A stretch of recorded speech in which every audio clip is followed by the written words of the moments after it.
नमस्कार। कोटा सिर्फ कोचिंग और कचौरी के लिए फेमस नहीं है। कोटा की एक और भी चीज फेमस है, वो है सोयाबीन का पनीर, सोया टोफू। और वो फेमस है श्री विक्रम सिंह जी हाड़ा का।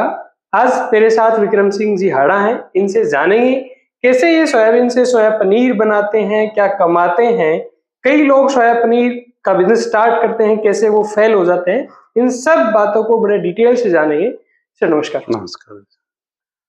आप विक्रम जी जब ये बिजनेस नहीं कर रहे थे सोया पनीर का, जिसको टोफू कहते हैं सोयाबीन को, राइट, इसके पहले आप क्या करते थे? जी हम खेती बाड़ी करते थे और मेहनत मजदूरी भी करते थे उधर उधर। अच्छा। तो फिर एक बार क्या है, रोजगार का मेला लगा था कृषि विज्ञान केंद्र में। तो वहाँ मैंने एक पंपलेट देखा था कि सोयाबीन से सोया पनीर बनाया जाता है। अच्छा। तो उसी से मैं जागरूक हो गया भाई, एक बार मेरे को भी इस चीज की जानकारी लेनी चाहिए कि भाई सोयाबीन हाँ। का लोग तो बोरे भर भर की मंडी में बेच रहे हैं। जी जी। और इससे पनीर भी बनाया जा सकता है, पनीर दूध भी बनाया, बनाया मुझे पता नहीं था भाई पनीर बनता है इसका। अच्छा, तो कृषि विज्ञान केंद्र मेले में जाकर मुझे पता हुआ है कि इसका पनीर बन सकता है।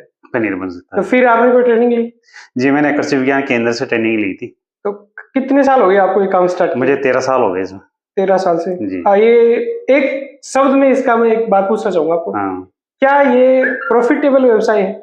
जी फायदे का सौदा है? जी। फायदे का सौदा है। हाँ, तो इस बात को आगे कंटिन्यू रख सकते हैं। स्वास्थ्य के लिए भी बहुत लाभदायक है। और नहीं, हाँ ये बात इम्पोर्टेंट है। मतलब ज्यादातर लोगों की ये मन में रहता है कि एक तो दूध का पनीर अच्छा होता है, सोयाबीन का पनीर तो क्या होता होगा। तो इसमें कुछ क्या बताएंगे, क्या ये बढ़िया है?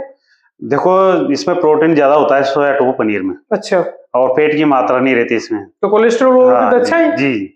और दूध के पनीर में अपन क्या 300 350 रुपए किलो भी खरीद के लाता, अपना मन से नहीं होता कि असली पनीर है नकली पनीर है। बाजार में क्या नकली पनीर बहुत चल रहा दूध का। बिल्कुल है, क्योंकि इतनी दूध तो मात्रा अपनी होता ही नहीं है, लिमिटेड है। तो ये तो है ही सही, क्या थोड़ा बहुत मिलावट आता ही है। तो ये शुद्ध चीज मिल रही है, ये एकदम हमको शुद्ध चीज मिल रही है और सस्ता भी मिल रहा है अपन को। तो वो दूध का पनीर की लगभग मार्केट में क्या रेट रहती है?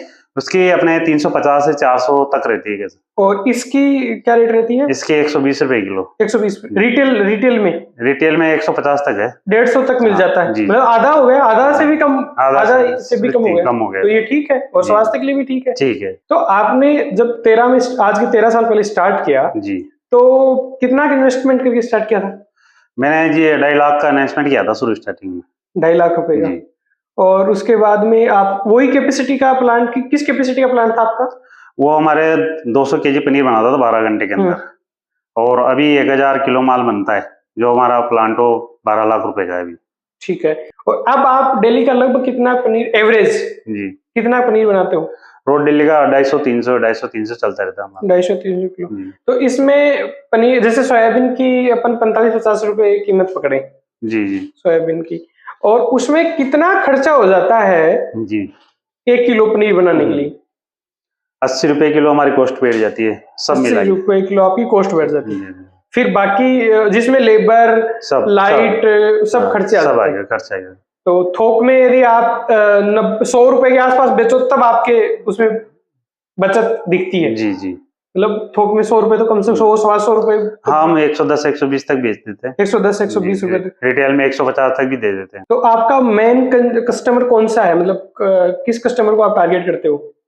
हमारे एक तो मेसें हैं ज्यादा, तो मेस कोटा में चलती है। और केटरिंग वाले हलवाई लोग ज्यादा है। हलवाइयों के ज्यादा है जी। और ये जो मॉल वगैरह में इनमें नहीं देते। इनमें क्या पैकिंग माल चलता है, हमारा क्या लूज माल ही चलता है। तो आप तो ताजा बना के और सप्लाई कर देते हो? हमारा क्या जितना माल बनता है ना लूज वो पूरा निकल जाता है, इसलिए हमको चांस ही नहीं आ रहा पैकिंग करने का। पैकिंग करने का चांस ही। और इसको सोया पनीर को जब बनाते हो उसके बाद में कितने टाइम बाद में इसको तक यूज कर सकते हैं अपन इसको?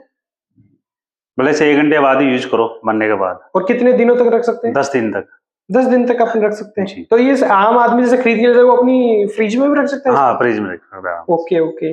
तो कभी आपकी कस्टमर से शिकायत आती है कि इसमें बदबू आ रही है, हमें अच्छा नहीं लगा? कैसा? नहीं, अभी तक तो ऐसी कोई शिकायत तो नहीं आती। हाँ, कोई बहुत सारे बोलते भैया ये तो दूध का जैसा नहीं है। मैं को भैया ये सोयाबीन का पनीर है, दूध जैसा आप मांगोगे तो वैसा तो नहीं है। वैसा नहीं, पैसे भी आप ऐसे नहीं दे रहे हो। हाँ, तो उन्होंने को जो उसका भाव इसका भाव अलग है, और आपको हम सोया टोफू पनीर बोल के ही आपको दे रहे हैं। दूध का पनीर तो हम दे ही नहीं रहे आपको, जो उसका हम स्वाद का मुकाबला नहीं कर सकते हैं दूध का पनीर। सही बात है। तो उसका स्वाद में इसमें तो 19-20 का तो आपको फर्क रहेगा।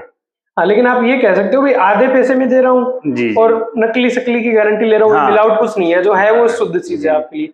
अच्छा, इसमें सोयाबीन जो पनीर बनाने के बाद में जो बाय प्रोडक्ट बचता है, जी। उसका भी आप कुछ बनाते हो, करते हो? नहीं, उसका हम अभी तो कुछ भी नहीं बनाते, बाकी वो जैसे यूज में आ जाता है, जैसे मुर्गे दाने में अच्छा। और इनमें डॉगी बिस्कुट में, इनमें काम आ जाता है वो। बाकी हम तो अभी क्या पशु पालन वालों को दे देते हैं, जो पशु को बाटा में यूज में काम क्या रेट बेच देते हो उसको?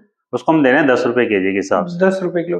अच्छा, ज्यादातर जैसे अपन प्रोसेसिंग के बिजनेस करते हैं जी। तो ये जो बड़ी बड़ी कंपनियां होती हैं वो अपन जैसे सामान्य आदमी को नहीं पर दे देती हैं जी। तो आप वाले बिजनेस में आप कैसे सरवाइव कर रहे हो उन बड़े बड़े मगरमच्छों के सामने? देखो क्या है, हम क्वालिटी मेंटेन करके चल रहे हैं। अब बड़ी बड़ी कंपनी क्या पैकिंग में आता तो उनका थोड़ा टेम्परेचर कम हो जाता ना, तो पनीर थोड़ा स्मेल मार जाता है। ओके। तो कोटा में अपन क्या है, ताजा माल बना के ताजा दिया तो कस्टमर को 24 घंटे तक कुछ भी दिक्कत नहीं है, बाहर भी बड़ा रह गया तो फिर इसके बाद। आपका मार्केट कोटा ही है या आप बाहर भी देखते हो? नहीं, कोटा ही है हमारा मार्केट। अच्छा, मुझे ये पूछना, जैसे सोया पनीर का कोई काम करे तो उसको वो अपने शहर तक ही कर सकता है या बाहर भी कर सकता है? हाँ, बाहर तक भी कर सकता है, पर खुद का डीप फ्रीजर वाली गाड़ी होना चाहिए उसके पास। गाड़ी उसके पास होनी चाहिए ताकि रास्ते में बेचते हो इसका टेम्परेचर कम नहीं होना चाहिए। अगर वैक्यूम में पैकिंग करके अपन ने भेजा और उसका टेम्परेचर कम हो गया तो स्मेल मार जाएगा पनीर, स्मेल मार जाएगा 24 घंटे के अंदर। तो अपने दूध वाले पनीर की बजाय इसको थोड़ी केयर की ज्यादा जरूरत है क्या? नहीं, दूध वाला पनीर भी तो डीप फ्रीज गाड़ी में जाता है। अच्छा, उसी में जाता है? हाँ, वो भी है। सबसे बड़ी मुश्किलें क्या है इस काम में कि ये मुश्किलें हैं, ये पहले आप देख लेना बाद में स्टार्ट करना? सबसे बड़ी मुश्किल तो माल बनाना ही है। माल बनाना मतलब ऐसा नहीं कि आपने ट्रेनिंग ले ली तो आपके पास वो कला आ जाएगी, वो चीज आ जाएगी। वो तो धीरे धीरे आप माल बनाओगे तो आपका एक्सपीरियंस बढ़ेगा धीरे धीरे, और उसमें आपको मेहनत करनी रहेगी। आप कहाँ गलती कर रहे हो उसमें सुधार होना चाहिए। करेक्ट। अगर आप आंख बंद बस माल बनाते जा रहे हो, बन रहा है माल तो बन रहा है, पर उसमें क्वालिटी भी आपको पहचाननी है। अगर आप क्वालिटी नहीं पहचान पाए, कस्टमर किस चीज की शिकायत कर रहा है, भाई आपका पनीर ऐसा हो गया, तो उसकी चीज में भी ध्यान देना चाहिए। तो वो पनीर अपन ने किस प्रकार बनाया था, तो उसमें कस्टमर को शिकायत है तो उसमें सुधार करो। और अगर आप सुधार नहीं कर पाए और आपको गलती नहीं पकड़ पाए, भाई टोफू पनीर में अपन से क्या गलती हुई, तो कस्टमर ने शिकायत करी, तो वो ऐसा पनीर बनाता रहेगा तो फिर उसका वो माल लेना बंद कर देगा, तो उसका फिर माल बिकना बंद हो जाएगा, तो फिर उसको प्लांट ही बंद हो जाएगा। एक तो उसको क्वालिटी पे ध्यान देना चाहिए। दूसरा क्या चीज देखे हो? दूसरा वो अपना क्वालिटी हो गया, एक सोयाबीन की क्वालिटी के ऊपर ध्यान देना है कि किस क्वालिटी की सोयाबीन में खरीद रहा हूं। GS 95-60 सोयाबीन होना चाहिए। ओके, उसका अच्छा बनता है जी। और उसमें क्या है, जैसे आप दूसरा कोई भी सोयाबीन मिला उसकी क्वालिटी नहीं बैठ पाएगी। इसके अलावा और क्या चीज देखे?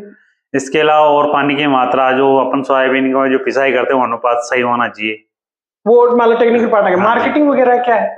मार्केटिंग में तब तो कोई दिक्कत नहीं है, शुरू स्टार्टिंग में तो पहले कोई जानता नहीं था। अभी तो क्या 13, 14, 15 साल हो गया तो हर कोई अब जानने लग गया। अब तो बल्कि कोई कस्टमर गूगल पे देख देख के हमारे यहाँ प्लांट में पहुंच जाते हैं। ओके, तो मतलब नए आदमी को स्टार्ट करे तो मार्केटिंग अभी उतना बड़ा चैलेंज नहीं रहा। चैलेंज नहीं है मार्केट, लेकिन बस बनाना ही चैलेंज है। बनाना ही चैलेंज है। अब मान लो एक चीज हो रही है, जैसे मान लो कोटा शहर है, इसमें 5-7 लोग हैं जी, और वो इतना बना रहे हैं कि इसकी खपत हो रही है, तो कोई जैसे अब ये जो वीडियो देखेंगे पूरे देश के लोग देखेंगे, तो इसमें जैसे कोई मान लो इंदौर में स्टार्ट करना चाहिए जी, तो वो पहले ये भी देखेंगे कि भाई मेरे कंपटीटर कितने हैं। जी जी, देखना चाहिए उसको। देखना चाहिए भाई, देखना चाहिए कि ऑलरेडी कितने हैं। आप विक्रम जी आड़ा जैसे बैठे हैं जो क्वालिटी मेंटेन कर रहे हैं, एक ब्रांड के साथ काम कर रहे हैं, तो वहां तो आपको थोड़ा सा सोचना चाहिए। अच्छा बॉस, मैं अभी गाड़ी से आ रहा था तो मैं रास्ते में देख रहा था इसके सोया पनीर के कुछ वीडियोस, तो इसमें आप जैसे सफल लोगों की तो वीडियो कम थी और मशीन बेचने वालों की वीडियो ज्यादा थी। तो फिर मेरे को थोड़ा संशय होगा, इसमें इतना नहीं है कि आसान नहीं, लाओ मशीन बनाओ पनीर बेच दो। नहीं, इतना आसान तो नहीं है। आसान नहीं है, मशीन का भी फर्क रहता है, अलग अलग मशीन का अलग अलग क्वालिटी बनता है मशीन में। अच्छा, मशीन का भी फर्क है। तो एक बंदा जो नया स्टार्ट करे तो उसको पहले क्या कोई प्लांट विजिट करने चाहिए? प्लांट विजिट करना चाहिए, प्लांट की क्वालिटी देखना चाहिए, कैसा पनीर बना रहा है वो, सामने वो मार्केट में घूम के देखे कौन सी क्वालिटी सबसे अच्छी है, वैसे उस क्वालिटी को अच्छा देख के फिर वहाँ प्लांट लेने जाए, वहाँ पर उस क्वालिटी चेक करना चाहिए, भैया मुझे ऐसी क्वालिटी पनीर बनना चाहिए इस मशीन के अंदर। करेक्ट। जब भी प्लांट को लूंगा, बहुत सारे थे क्या, हाँ मुझे 2 लाख में प्लांट दे रहा है, सस्ता लिया है, उठा के अपन वो क्वालिटी बनाएगा जब है ना। क्वालिटी बनाएगा जब है ना। अभी काम यदि अपन स्टार्ट करें तो लगभग कितने रुपए से काम स्टार्ट हो जाए? ये कम से कम 3 लाख तो लगेंगे। 3 लाख रुपए तो लगेंगे। अच्छा, इसको गांव से करना शायद थोड़ा मुश्किल होगा ये।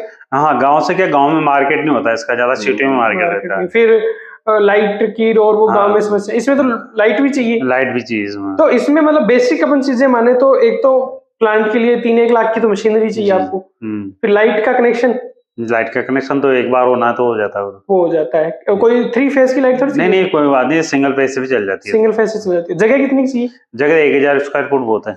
1000 स्क्वायर फुट जगह काफी है। पर पानी का अच्छा इसमें सोर्स चाहिए आपके पास? पानी का अच्छा होना चाहिए, और जल निकास भी वो पानी निकलता भी रहे, शायद इसमें पानी काफी चाहिए। पानी काफी चाहिए इसमें। सो ये विक्रम सिंह जी हाड़ा से अपन ने इनके प्लांट के बारे में जाना, और ये बहुत ऑनेस्ट हैं और ऑनेस्टली इन्होंने पूरी बात अपनी बताई। यदि आप सोया पनीर यानी कि टोफू का काम स्टार्ट करना चाहते हो तो सबसे पहली बात तो आपको वेल ट्रेंड होना, अच्छे से ट्रेनिंग लेनी है। ट्रेनिंग से ही काम नहीं, उसमें आपकी स्किल होनी चाहिए, दक्ष होने चाहिए, पनीर की क्वालिटी बननी चाहिए। क्योंकि जैसा विक्रम जी ने बताया कि एक तो आप दूध का पनीर नहीं खिला रहे लोगों को, सोया पनीर खिला रहे हो, तो वो अपने आप में चैलेंज है। उसमें फिर आपकी क्वालिटी बननी चाहिए, मशीनरी का प्रॉपर आप नॉलेज लें, और उसके बाद में यदि स्टार्ट करने से पहले प्लीज आप अपना मार्केट जरूर देख लें। गांव से काम करना थोड़ा मुश्किल है, शहर में इसका मार्केट है, गांव में इसका मार्केट भी नहीं मिलेगा। शहर के आसपास यदि आपका गांव है तो भी आप इसको स्टार्ट कर सकते हैं। और पर सबसे जरूरी बात इसमें, आप मशीन भी ले आएंगे, सोयाबीन भी ले आएंगे, पनीर भी बना लेंगे, लेकिन मार्केटिंग है। मार्केटिंग जरूर देख लें कि आप इस चीज को बेच पाएंगे कि नहीं बेच पाएंगे, क्योंकि ये इतना सिंपल खिचड़ी नहीं है कि हम खा लें। तो आप मार्केट अपना जरूर देखें और उसके बाद में क्वालिटी के साथ काम करें। यदि आपके आसपास यदि विक्रम सिंह जी हाड़ा जैसे आदमी काम कर रहे हैं तो मेरी रिक्वेस्ट है आप उनसे प्रोडक्ट ज्यादा से ज्यादा खरीदिए। और मैं स्क्रीन पे विक्रम सिंह जी हाड़ा के कॉन्टेक्ट नंबर भी दे रहा हूँ। यदि आपको इनके प्रोडक्ट खरीदने हो, टेस्ट करने हो, इनके बारे में इसके बारे में जानना चाहते हो तो आप इनसे कांटेक्ट कर सकते हो। नमस्कार, जय हिंद।